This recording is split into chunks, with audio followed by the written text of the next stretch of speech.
Okay, so let's do some Kuromi Airbrush nails. I'm going to do this on duckies because it's a wider stencil. And this is a set that I made a while back. But let's do a holiday Kuromi. So let's start off. We got a nude base. We're using matte gel top coat cure before I airbrush. If you watch any of my other videos, when I airbrush, I always airbrush over a matte regardless of what product I use. So if I use like an airbrush gel, I'm going to mat it first. If I use, it just helps without having that dispersion layer, right? Keeps it nice and tight. So I'm using red from One Air airbrush paints, and then I'm going to lay in the Mega Lines stencils, and I am going to create like a basket weave type pattern, and this is going to be ombre up as well. So we're going to get like a few little techniques all wrapped up in this one nail art. Now I will say that this is one of my more detailed nail arts. So if I was doing this on the client, I definitely would charge more because we're using a lot of techniques and a lot of different stencils, right? Well, one technique, but a lot of different stencils, a lot of different colors, a lot of back and forth. So after you get your stencils down, and these paints dry, they just dry in the air. They don't need to be cured or anything. So after you get your stencils down, then you're going to go through and add red airbrush, white. You're going to add white airbrush paint. I'm using my Iwata handpiece. I'll be sure to link everything that I'm using below, just in case you are interested in getting any of this stuff. This is the white airbrush paint. And also when I'm doing acrylic airbrush paint, like I don't mix my handpiece. So whatever handpiece that I'm using for acrylic airbrush paint, I only use it for acrylic, and whatever I'm using for gel, I only use it for gel. See how that looks? Kind of looks like a candy cane there, but I'm like, no, let's take it one step further. Let's go to plaid, if you will. And this is just, what is this? This is my second video of 2 using anime characters to do like a holiday spin on them, because why not?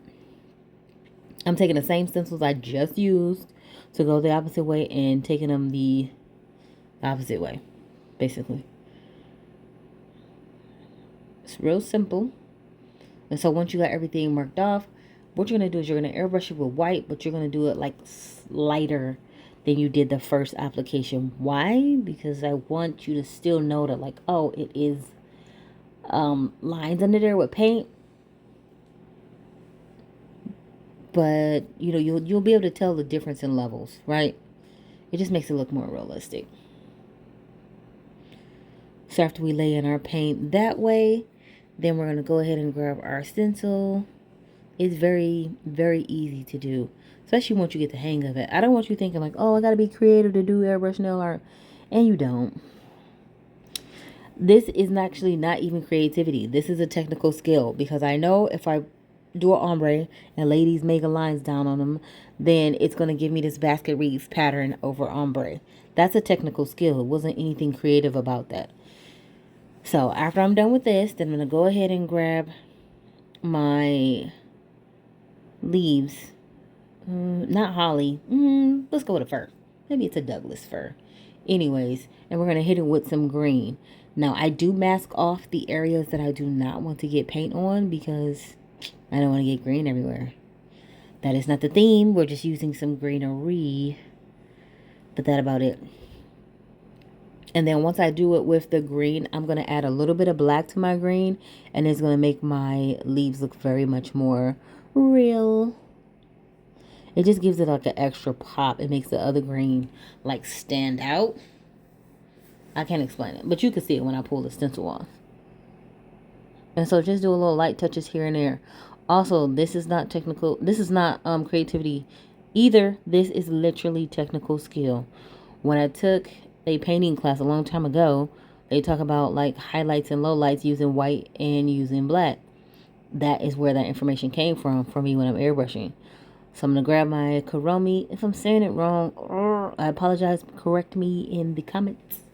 Grab my Kuromi. This is the background. If you watch the Hello Kitty, this is a multi-layer stencil, meaning it can do, to make it give it a full look, you're going to do a few layers.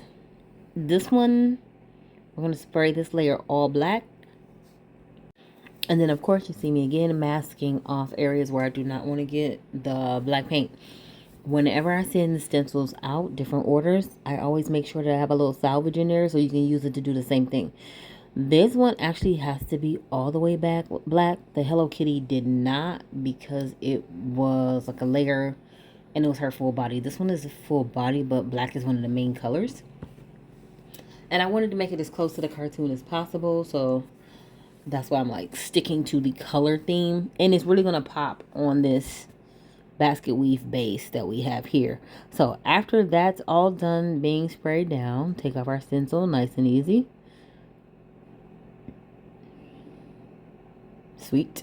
And then we're going to add the interior part and do the ears and the little collar. We're going to do those in gray. And you'd be like, why gray? Because that's how the cartoon looks. But this is how it looks right now. We're still going to add 2 Christmas bulbs to it. The little berries that go on like the holly or the ferns or whatever. So here's layer 2. Honestly, it's very easy to do. And the reason I'm going ahead and airbrushing it is because I am not a hand painter. So you will not, definitely will not see me hand painting this, because it's going to come out weird. It's going to come out very much, I don't know what I'm doing. And that's not what we want when we're doing clients' nails, especially for money. Yes, for money. I always like to be as strategic as possible. And if I could grab a stencil and airbrush it instead of trying to struggle through hand painting, then I'm not going to be hand painting. I'm going to be airbrushing. I do want you to notice that with this acrylic airbrush paint, we don't have a lot of it peeling off on the back of the stencil because we're waiting for it to be fully dry.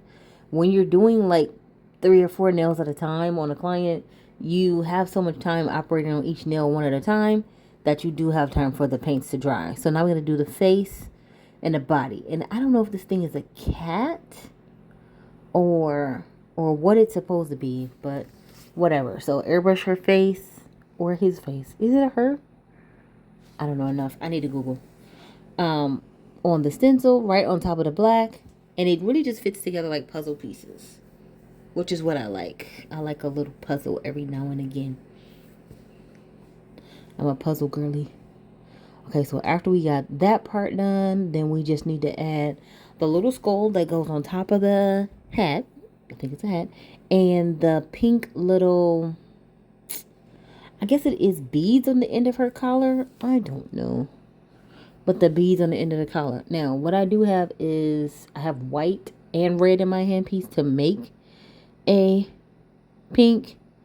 But I go in with white first, and I just added a few drops of red to it.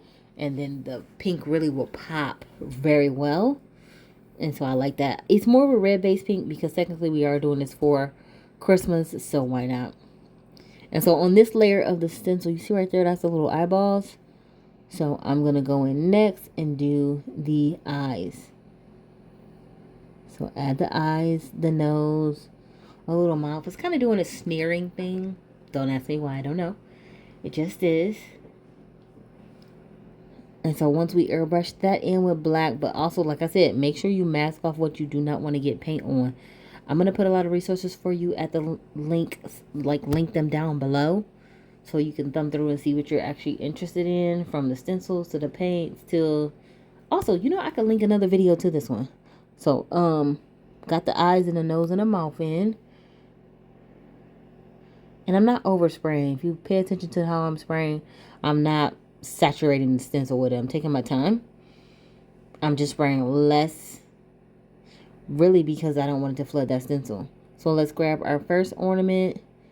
This one is kind of like an outline type face type thing. And then we're going to airbrush around that one with the pink that we have left over in the handpiece.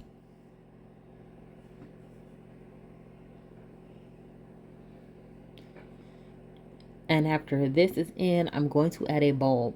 First things first, hit it with red. Then we're going to grab a little white and do like a line of light on it. That's what that is for.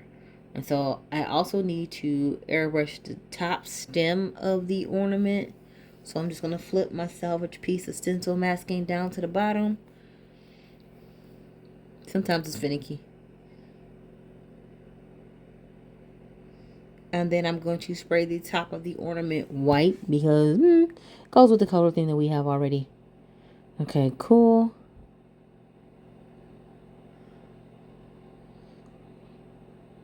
Boom. Now, the only other thing I think we need is we're going to need to add a little shadow to that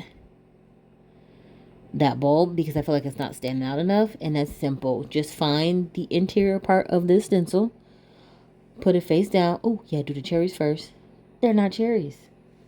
They're berries. They're not cranberries either. They're just some kind of berry. Either way, do the berries first. White, then red. Why? Because we're going to get this part out of the way. And I'm doing really soft pulls.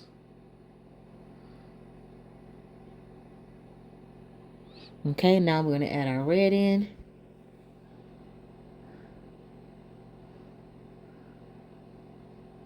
It's going to remind you of one of them old school, like when they have table, dress the table, and they have like the holiday wreath and stuff in the middle. That's what it reminds me of. So after I do that, then I do want to add a little bit more to the bulb so you can tell what it is. So I just put the interior part of that stencil down there, airbrushed on the side. Okay, so for this one, if you hit it with a little black on that little, like on one of the opposite corners and leave the other ones, well, this is a circle, so you know what I mean. It gives it like a shadow effect and it makes it look like it's popping out. I'm going to put my top coat on so you can see the brightness. You can see it shining bright like a diamond. All right, so I do want you to comment below. Do you want to see more of these? Like, the holiday is not over. It's the beginning of December at the point that I'm filming this. But let me know.